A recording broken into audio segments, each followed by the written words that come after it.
it in the air to deep left. This one gonna go! Coming up, we'll recap the last Padres game, preview today's starting pitching matchup, give you our keys to the game. Plus, we'll hear from manager Craig Stammen.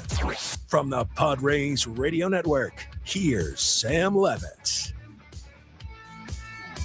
San Diego Padres baseball coming up on 97.3 The Fan and the Padres Radio Network. As today the Padres take on the Milwaukee Brewers in the first game of a 3-game series. Our starting pitching matchup today for the Brewers, right-hander Brandon Sproat, and for the Padres, an opener, right-hander Bradley Rodriguez, with right-hander Matt Waldron expected to take bulk innings. Hi, good everyone. Sam Levitt with you from inside our San Diego studios. First pitch coming up at 4:40 p.m. at American Family Field in Milwaukee. Coming up in the next 50 minutes, we have a lot to do. We'll hear from Padres manager Craig Stammen, from Brewers star Christian Yelich. We check in with Padres radio analyst Tony Gwynn Jr. in just a few minutes, our keys to today's game, and much, much more. But first, it's time to set the table, brought to you by Fraser Farms Market. Set your table with the highest quality of natural and organic products from Fraser Farms Market, a San Diego original since 1971, with 3 locations: La Mesa, Vista,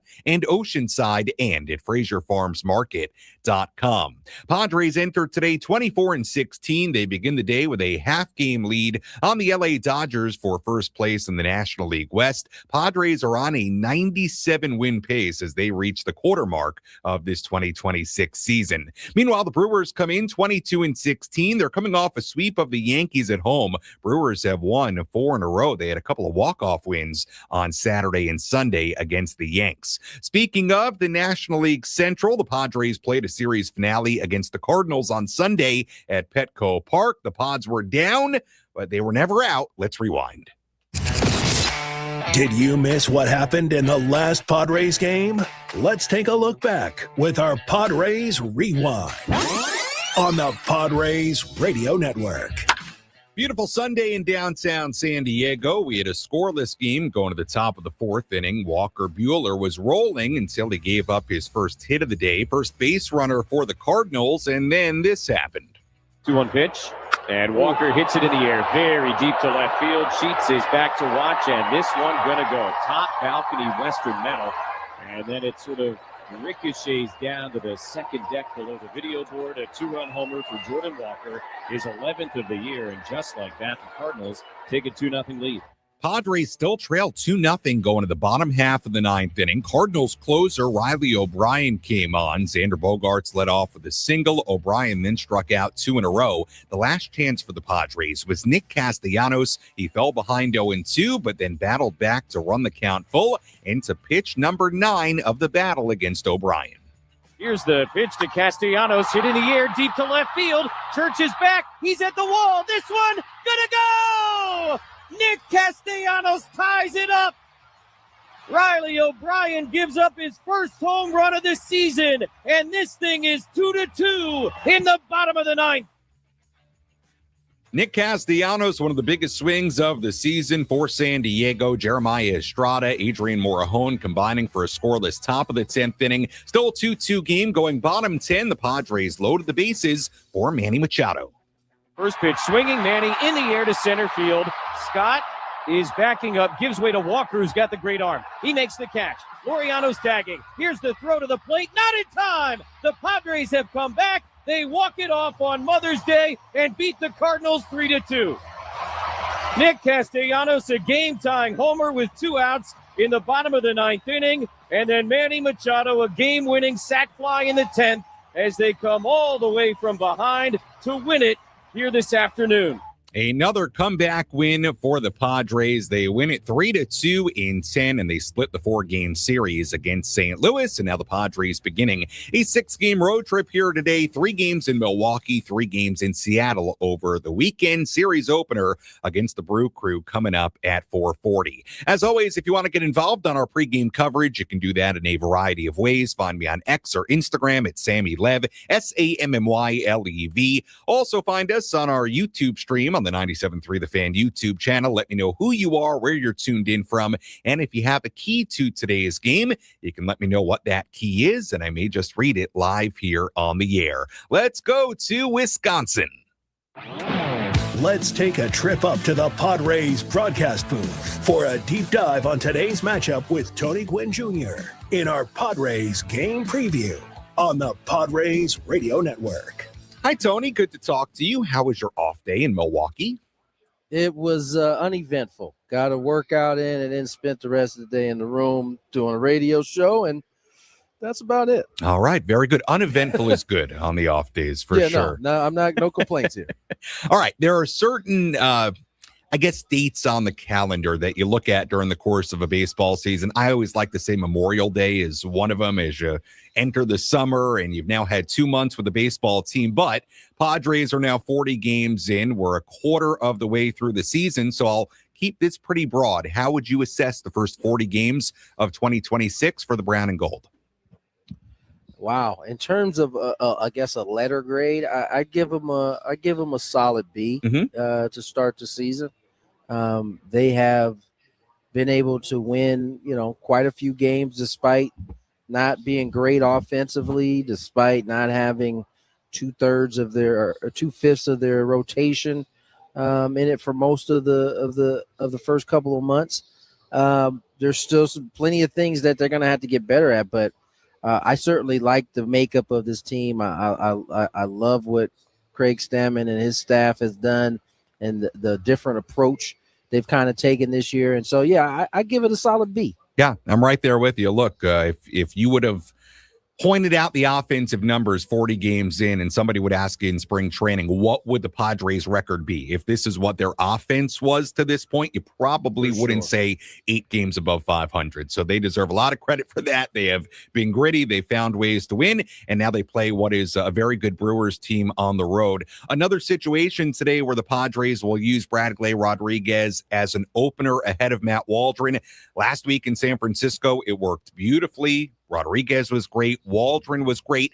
Tony, with Waldron in particular, that was by far and away his best outing of the season. He's in an interesting spot right now with Lucas Giolito's introduction to the Padres looming. Sounds like that could come during the series in Seattle. What did Matt Waldron do well in that start in San Francisco? How does he replicate that here today? I mean, I think he just used his other pitches aside from the knuckleball more effectively, and he executed them. I think when Matt has gotten hit, it hasn't been for a lack of of bad pitch choice. It's usually the execution of the pitch. He'll spin one that doesn't quite break where he needs to. The knuckleball have too much rotation. But I thought in the last couple of starts out, he's gotten so much better at executing those pitches. And you saw he was able to kind of stack up some strikeouts because he was able to execute those secondary pitches. It's hard to even say secondary because it's hard to know which one is his actual pitch at this point. But he did a good job on the pitches aside from the knuckleball. Tony, I want to ask you about Ramon Laureano. He got off to such a nice start this season. I mean, I thought you could make the argument the last 2 months of 2025, he was maybe the Padres' best hitter from the trade deadline through the end of the season. This stretch in his last 40, 50 at-bats, it's been the first real stretch as a Padre that we've seen Ramon struggle. What are you seeing from Laureano right now? I don't think he has a good command of the zone right now. He's attacking, and this has happened quite a bit. He's attacking pitches like in off the plate. Pitches almost how he ended up breaking his hand last year. Yeah. When he kind of offered at a pitch that was well inside, you see him kind of attacking those same pitches right now. And so I just think sometimes in the course of the season, this is for all guys, you kind of lose your strike zone. It can go on, you hope for like 2 or 3 games, but he seems to be in a stretch right now where he's not really picking up the baseball in a way that allow him to identify ball or strike. And I think that's the main thing. I would also say he's probably and it's probably because of him not seeing the baseball as well. He's also getting around the baseball a lot. He's kind of smothering it. Whereas first month of the season when he was on, he wasn't chasing a lot and he was inside the baseball so much better. And it's just one of those things you kind of go through at times during the season. Laureano back in the lineup today, playing left field and batting eighth. Tony, just to finish up on the Brew Crew, once again, they're playing well under Pat Murphy. They've won 4 in a row. They're coming off a sweep of the Yankees. What's the general sense you get about the Brewers as you've now spent a day or two in Milwaukee? Well coached. They play defense, and they run the heck out of the bases. Yeah. And they're a scrappy bunch. They got some sock in the middle of their lineup.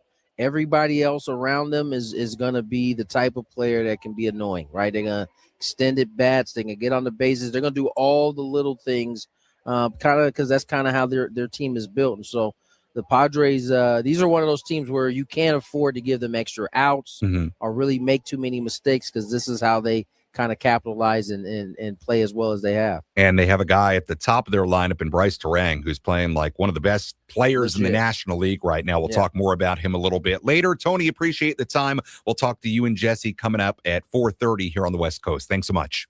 No problem, Sam. All right, Tony Gwynn Jr. joining us on our EcoWater SoCal Padres pregame show here on the Padres Radio Network. Again, first pitch coming up at 4:40, and we send things out to Jesse and Tony in Milwaukee at 4:30. Lot to do. When we come back, we'll hear from Padres manager Craig Stammen. A little bit later, have our keys to today's game. Tell you more about the starting pitchers. Brandon Sproat on the mound for the Brewers. Padres again going with that opener situation today. Bradley Rodriguez making the start, and he's expected to be followed by Matt Waldron, who will get the bulk innings. It worked really, really well in San Francisco last week, and we'll see if it can work somewhat as well, at least here against what I think is a much better team, much better lineup in the Milwaukee Brewers here today. We hear from Craig Stammen when we come back. You're tuned in to the EcoWater SoCal Padres pregame show. This is the Padres Radio Network. You're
EcoWater SoCal Padres pregame show continues here on the Padres radio network. Sam Levitt with you inside our San Diego studios. First pitch coming up at 4:30 p.m. 4:40 p.m. 4:40 p.m. in Milwaukee. We do send things out, though, to Jesse and Tony at 4:30. So really the game starts at 4:30. Look, when we send things out to the booth, to Jesse and Tony, that's when it starts. Okay, then we get you ready for first pitch. Padres have an opener on the mound today. Once again, right-hander Bradley Rodriguez will make the start today. Matt Waldron expected to follow him, get the bulk innings today. Rodriguez has been very good so far this year, especially as of late, a 1.35 ERA in his last 6 appearances. Let's take a look at the Padres lineup today. Looks like this. Jackson Merrill in center field leading off. Fernando Tatis Jr. at second base batting second.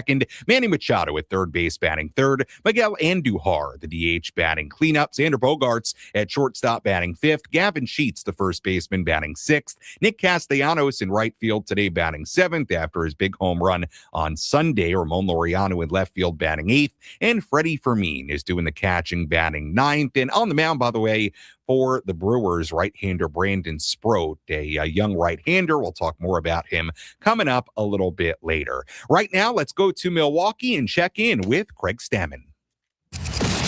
Let's pull up a seat in a manager's office and hear from Padres skipper Craig Stammen. Served up by Sinley Food. If you've had better chicken, you must be a rooster.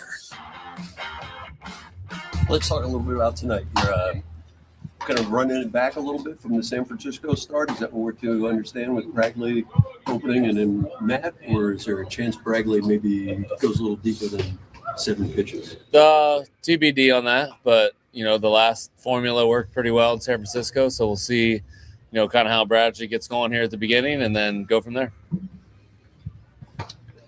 With Matt, anything in particular you're looking for, a little different type of lineup and a different ballpark? Any nuance to what you expect from him today?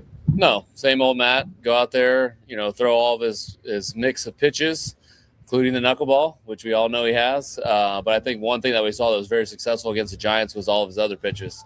Cutter, sweeper, sinker, four seam. I think when he mixes all those pitches together, he's a very successful pitcher, and he's going to do that again tonight. When Mason was going through his unbelievable stretch there, we asked you about it like every day. You mean he's out of it?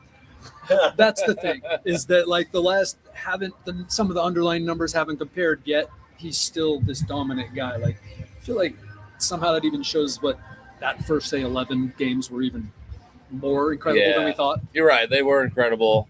And I think also, like, the team's going to try to adjust to him also and try to figure out a way to, score a run off of him and get guys on base. And so he's seeing that adjustment that they're making right now, and he's got to combat that in the same way. But, there's points in the season where you're just on. You're just on fire, and anything you throw up there goes exactly where you want to, and the hitters are swinging at it. And sometimes it's not quite that easy. And you got to be able to make pitches bear down and grind through maybe a walk or a mislocation and stuff like that. But Mason's doing an awesome job so far this year.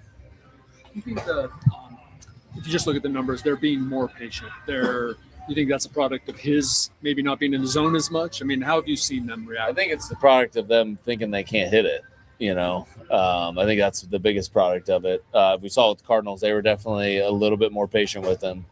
And it forced him to probably throw a few more pitches, but I think he can combat that really easily, and throw more. Like, he's a strike thrower. We don't have a problem with him walking, so he'll be just fine with that. If they take that approach, they're going to see a lot more strikes. For a reliever like Bradley today, is there anything different? You went through that, also did a couple times in your career. Is there a difference between pitching the first inning or pitching the sixth, or is it just stick to your strengths and go 3 outs? There's a difference only in mentality. But in the end, whether he's facing those hitters in the 6th inning or 7th inning or 8th inning or the 1st inning, he's got to execute his pitches and execute his game plan against them. One of the best top road teams in the league so far. What ingredient do you need to be successful on the road? And why do you think y'all have been as good as you have? Well, we have the best traveling secretary in all of Major League Baseball. And so I think that's number one and where it starts. Other than that, we're just playing good baseball overall. And these guys aren't afraid to bring it on the road, and they bring it at home. And, so far we've done well on the road, but it is tough to play on the road in the big leagues. And so far we've done very well. When you're scouting and prepping for that Milwaukee club, what ingredients stand out in what they've done lately. Yeah, they're a very aggressive team on the base paths. I think that's the number one thing that stands out. They got a lot of young players that play the game very hard, play it the right way. So you got to be prepared for all those little nuances that they do on the bases. Craig, 30,000-foot question on ABS. Are you seeing it, walks are up league-wide. Are you seeing any change in the strike zone as far as the pitcher's perspective? They feel like it's tighter? Are you hearing feedback? Yeah, I mean, the ABS strike zone is smaller than the zone the umpires have been calling, for the last few years, probably since history. The strike zone is definitely not as high and it's not as low. So it's been shrunk. The corners are still the same, but obviously ABS makes it a little easier for the hitter to get a walk because you can challenge pitches whether they're balls or strikes. Michael King had made the interesting point. He felt like the corners, the hard corner, all four are the toughest spots typically to have gotten called in the past, but you're getting more of those now. Yeah, you're able to get those called more, but it's very hard to specifically try to throw it there too. So it's a pitch that we practice all the time as pitchers, but not able to execute. You're not really trying to throw an up and in curveball to a righty. That's not something I'm going to go in the bullpen and practice that today. It's kind of like by chance it happens to go there and the catcher challenges it and thinks it's a strike. So, you're battling that. Should I practice it or is this just a happenstance kind of thing? Looking back, is there like one specific moment you would have liked to use ABS when you were pitching? You know what? There's probably just as many pitches that were called in my favor. So we'll leave it as it is. That was Padres manager Craig Stammen earlier today inside the dugout in Milwaukee. Good questions there by Padres. One of the Padres Spanish language radio voices, Pedro Gutierrez. Good question there at the end. And I thought Craig made a good point. ABS, you get some, or I should say pre-ABS, you get some calls for you, some calls against you. So probably all evens out as the season rolls along. Pre-ABS. Hard to imagine what life was like pre-ABS. We've become so accustomed to it the first quarter of this season. We'll hear more from Craig Stammen on our post-game coverage coming up a little bit later. Much more to do on our pregame coverage. We have who's hot, who's not, major league headlines coming up. But first, let's pause for station identification on the Padres radio network. KWFN and KWFN HD1 San Diego. Hey, this is Jackson Merrill, center fielder for the San Diego Padres. You're listening to Padres Baseball on the Padres Radio Network. An Odyssey Sports Station. Jackson Merrill leading off and playing center field for the Padres here tonight. Game 1 of this 3-game series in Milwaukee against the Brewers. Let's tell you who's hot, who's not. Which player is locked in at the dish? Who needs to step up their game? This is Who's Hot, Who's Not. Presented by ASAP Drain Guys and Plumbing, a division of Anderson Commercial, your full-service plumber serving San Diego County. Well, one guy in the hot category for the Padres. We'll put Nick Castellanos there. He's 5 for his last 14 with that big home run on Sunday, a double and 4 RBIs. In the not category, look at a trio of guys today. Miguel Andujar, just 1 for 15 in his last 4 games. We talked with Tony about the struggles for Ramon Laureano lately. He's only 2 for 25 since the beginning of May, 5 for 41 in his last 41 at-bats. Manny Machado, his last 7 games, he's only 1 for 27. The lone hit, though, was a home run. And that's a quick look at who's hot, who's not, as we get ready for first pitch coming up at 4:40. Let's take you around the horn. Let's examine the most important news and the latest information you need to know in the world of Major League Baseball. Sam Levitt takes you around the horn. Presented by Valley View Casino and Hotel. Get ready for Major League winning when you join Valley View Casino and Hotel's Players Club and receive over $200 in free instant offers. Visit valleyviewcasino.com to learn more today. Dodgers and D-backs made a trade today. LA acquiring outfielder Alek Thomas from Arizona in exchange for a 17-year-old outfield prospect. Thomas was designated for assignment by the Diamondbacks on Friday. Now Thomas heading in the division to LA. Former Padre Ha-Sung Kim has been activated from the injured list for the Braves. He's set to make his season debut today in Atlanta against the Chicago Cubs. Kim tore a tendon in his right middle finger in January. Yankees have recalled shortstop Anthony Volpe to the major leagues after Jose Caballero was diagnosed with a broken right middle finger. Yankees just got swept by the Brewers in Milwaukee. The Yanks have lost 4 in a row. The A's Jacob Wilson was placed on the IL today because of a dislocated left shoulder. He hurt it diving for a ball on Sunday. A's, meanwhile, have called up one of their top prospects, Henry Boltzy. He made headlines last week when he recorded a hit in 12 consecutive plate appearances for AAA Las Vegas. Mets also calling up a top outfield prospect today, A.J. Ewing. He's making his major league debut tonight against the Tigers in New York. And finally, ESPN's Jeff Passan reporting that top officials from Major League Baseball and the MLB Players Association met today to officially open up collective bargaining talks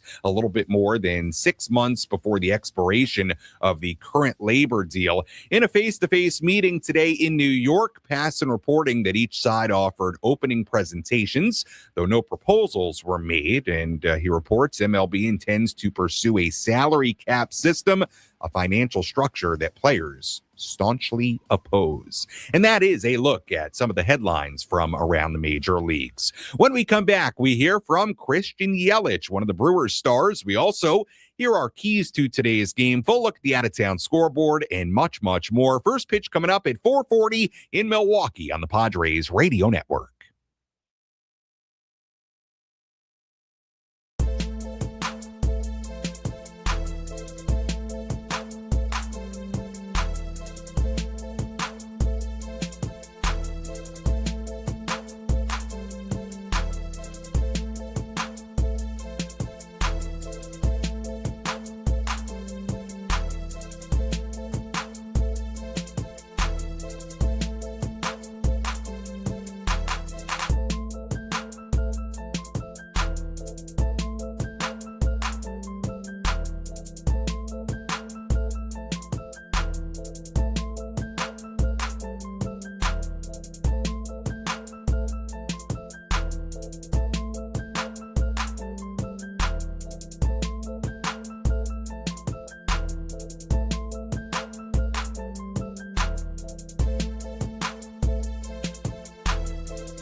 Padres baseball coming up on this Tuesday, game one of a 3-game series between the Padres and Milwaukee Brewers in Milwaukee. Sam Levitt with you inside our San Diego studios. We send things out to Jesse Agler and Tony Gwynn Jr. in just about 20 minutes in Milwaukee. Still a lot to do. We'll hear from Christian Yelich, Brewers star, in just a bit. We'll also have our keys to today's game.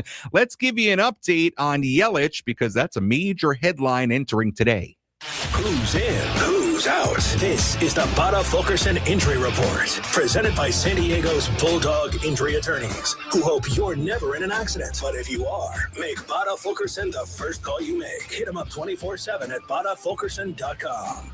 Well, heading into yesterday, you sort of wondered, based on the rumblings, if Christian Yelich would come back for tomorrow's game. He had been, or I should say, for today's game, he had been on the IL since mid-April with a left groin strain. He went down on April 12th, and then a few hours ago, Brewers officially announcing that Yelich had been reinstated from the IL after dealing with that groin injury, and he was in the lineup DHing and batting third. So Christian Yelich will play his first game in a month today against the Padres, returning from the IL. Remember, Jackson Chourio and Andrew Vaughn also returned from injury for the Brew Crew earlier this month. So the Brewers have played well to this point of the season, and now they're starting to get healthy. Brewers have also won 4 in a row entering today. So that's the major piece of injury news today. Christian Yelich coming off the IL and returning for the Brewers. Milwaukee, by the way, they are ahead of the pace from last year's Brewers team that went to the National League Championship Series.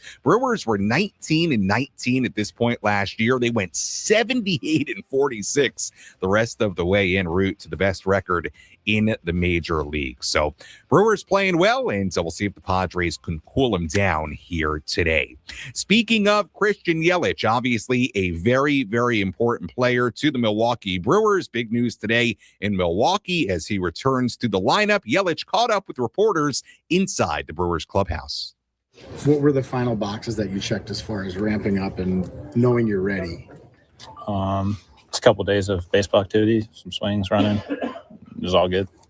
How much do you like to see the guys where they, obviously swoop the Yankees, get the, back-to-back walk-off wins, just seeing them have that kind of success while you're trying to get back? Yeah, obviously it's great when we win. So, guys did a great job, and they've been playing well, so hopefully able to contribute to that a little bit. As far as the team, really, if you would have been told that you'd miss these guys and you'd be at this position when you get them all back, would you be happy? Yeah, of course. Where the team's at? Of course. We still got a really long way to go in the season. We're in a fine spot. I don't even know. It doesn't really matter. We just got to keep playing well, and we got a long time to go. So a lot of games in front of us, and hopefully keep the guys healthy and keep playing well. I know when you first got hurt, you said you didn't have any expectations for how long you're going to be out. Didn't want to set any timetables for yourself, but now that you've been through it, did it feel like it progressed? Yeah. I think I was a little ahead of schedule, and that's kind of the goal. And glad it worked out that way, and didn't have to miss the max amount of time, I guess. That was Brewers star Christian Yelich earlier today inside the Brewers clubhouse. Again, Yelich making his return to the Brewers lineup after missing a month. Right, just the Padres' luck, in time to face the Padres. But hey, that's the way it happens sometimes. And you know what? If you're the Padres, you know what? Hey, you want to face teams at full strength, right? When you can, and prove that you can beat them. And the Brewers are certainly off to a good start this season at 22-16. By the way, the National League Central, Brewers, of course, in the NL Central, as were the Cardinals, who the Padres played over the weekend. Only division in baseball where everybody is above 500. Cubs are in first place at 27-14. Brewers are in second place, 3.5 games out at 22-16. Cardinals 23-17. Pirates off to a nice start. They're 22-19. And the Reds are also 22-19. So over the past decade, that hasn't been a super strong division in baseball. But this year, all those teams playing well to begin the year. So we'll see how it ultimately shakes out in the National League Central. Speaking of the NL Central and the wider world of baseball, let's take a full look at the out-of-town scoreboard. Let's take a trip around the bigs to highlight the scores that matter most with our out-of-town scoreboard. Presented by Jensen Premium Beef Patties. Always a hit for grilling. We have a handful of games already underway. Guardians lead the Angels 1-0 in Cleveland in the fourth inning. Yankees ahead of the Orioles 2-0 in the third. In Baltimore, the Pirates lead the Rockies 1-0 in Pittsburgh in the second. Nationals and Reds are scoreless in the second in Cincinnati. Phillies lead the Red Sox 2-0 at Fenway in the second. Rays and the Blue Jays in Toronto in the first inning. They are, Rays just took a 1-0 lead there in Toronto. Tigers and the Mets just underway. They're scoreless in New York. Same thing with the Cubs and the Braves in Atlanta. Games coming up later. Royals and the White Sox in Chicago at 4:40. Former Padre Stephen Kolek on the mound today for Kansas City. Marlins and the Twins at 4:40 in Minnesota. Diamondbacks and the Rangers in Arlington at 5:05. The pitching matchup there, Zach Allen against former Padre Mackenzie Gore. Mariners and the Astros at 5:10 in Houston. Brian Wu on the mound for Seattle today. Cardinals and the A's at 6:40 in Sacramento, and the Giants and the Dodgers in LA at 7:10. Giants won yesterday 9-3. Adrian Hauser on the mound for San Francisco. Yoshinobu Yamamoto on the mound for LA. And that is a full look at the out-of-town scoreboard on this Tuesday. We'll have much more on all those games coming up during our post-game coverage. And by the way, the Giants beating the Dodgers yesterday meant the Padres took sole control of first place in the National League West at the end of last night. Padres entering the day now a half game up on the Dodgers for first place. And remember, a week from yesterday, this coming Monday, May 18th, the Dodgers and Padres will face off for the very first time, game one of a 3-game series. Padres and Dodgers play one another Monday, Tuesday, Wednesday, the 18th, 19th, and 20th at Petco Park. So with those two teams right around one another in the standings right now, should be a very, very intriguing series between the Padres and Dodgers, again, beginning on Monday at Petco Park. That's going to be a lot of fun. Look forward to seeing you there. First pitch coming up in Milwaukee at 4:40. Let's give you our keys to today's game. How will the Padres unlock a win today? These are the keys to the game. Presented by Rock and Block Turf and Hardscapes. Beautiful artificial turf that stays green all year long. Trust and experience. The job isn't done until it's done right. See them at rockandblocklandscape.com. Lot to get to here. Our keys to tonight's game. Number one, get to the starter. Young Brewers right-hander Brandon Sproat makes the start today against the Padres, and he has quite simply been very hittable this year. Sproat has a 5.87 ERA in 30-plus innings to begin his season. Sproat has an opponent OPS of 872. That is the 11th worst among 132 pitchers with 30 or more innings pitched this season. His walk rate is 13.7%, the sixth highest walk rate in that same group. So what does that mean? Well, number one, he's walking people, and number two, he's getting hit. Now, the Padres are a team that have not slugged against opposing starters. You know this. We've talked about it. It's been an issue. The Padres' OPS against starting pitchers this year, despite this team being in first place, is 607. That is, get ready, the worst in baseball. They have not slugged at all against opposing starting pitchers. Quite frankly, they just haven't hit much against opposing starting pitchers. So, what do they need to do here tonight based on what I just told you about Brandon Sproat, this young right-hander for the Brew Crew? They need to hit him. Hit a starting pitcher who is prone to giving up runs and walking people. Not going to be a whole lot of excuse tonight for the Padres offense not to get to Brandon Sproat. Get to the starter. That's key number one. Key number two, do it again, Matty Nux. Matt Waldron, the knuckleballer, put together by far his best outing of the season last week in San Francisco. He struck out 7 and walked nobody. Waldron surrendered 15 runs in his prior 3 starts. His starts were not great leading up to the last outing in San Francisco. One thing to note with Waldron, he's thrown his knuckleball at a 31% clip this season. It hasn't been super effective. Opposing hitters are batting .320 against it with a .560 slugging percentage. You heard Tony say it a little bit earlier. Waldron did a good job his last time out at using his other pitches effectively. How does he use the rest of his repertoire, his knuckleball? Can he be effective against, to me, what is a much better Brewers lineup in Milwaukee tonight. That's key number 2. Key number 3, do not rely on getting to the Brew Crew bullpen. You heard me talk about the Padres' team OPS against starting pitchers. Well, against relievers, Padres have been a totally different team. They have a 746 OPS against opposing relievers, the 5th best mark in baseball. Remember, I told you, the team OPS against starters, the worst in baseball. They've been top 5 against relievers. But here's the thing. I don't think the Padres can rely on being the comeback kids in this series. One of those reasons, the Brewers are just a good team. But a really, really key reason, the Brewers bullpen has a 1.78 ERA in the last 12 games. The Brewers are 9-3 in that 12-game span. This is a good Milwaukee bullpen. If you're trailing late in a game, I don't think you can just live by depending on that you're going to come back in these games. Brewers bullpen is really good. Kind of series, you got to get some leads. You got to play from ahead a little bit if you're the Padres. And that's a look at our keys to today's game. A lot of good stuff there. A lot of nuggets, a lot of info packed in. Hopefully you followed along. Anytime I get really, really into the numbers, I always think to myself, over the radio or if you're watching on YouTube, is it hard to follow along when you're not seeing the numbers in front of you? I want that answer. If you think it's a little hard to follow along, DM me. I'll try to work on it. But hey, thought the numbers told a lot of the story there.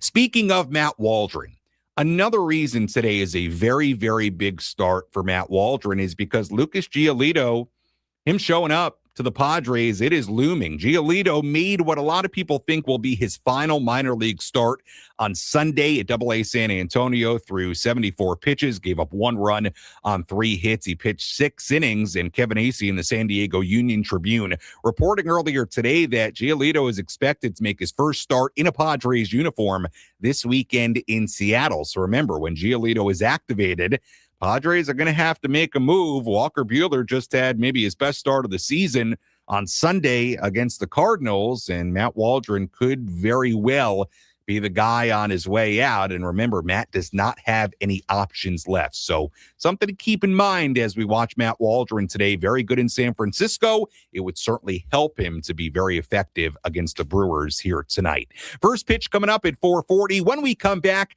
we take a look at one Milwaukee Brewer that has been maybe one of the best players in the National League this season, and is somebody that from a Padres standpoint, you have to limit throughout this series. We send things out to Jesse and Tony in 8 minutes. They're coming your way in just a little bit. More pregame coverage continues after this.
EcoWater SoCal Padres pregame show continues here on the Padres Radio Network. Sing a Song by Earth, Wind, and Fire welcoming us back. And Sung Moon Song not in the Padres lineup today, but available off the bench. We'll see if the Padres sing a song in Milwaukee today. You know what's a good song? A win.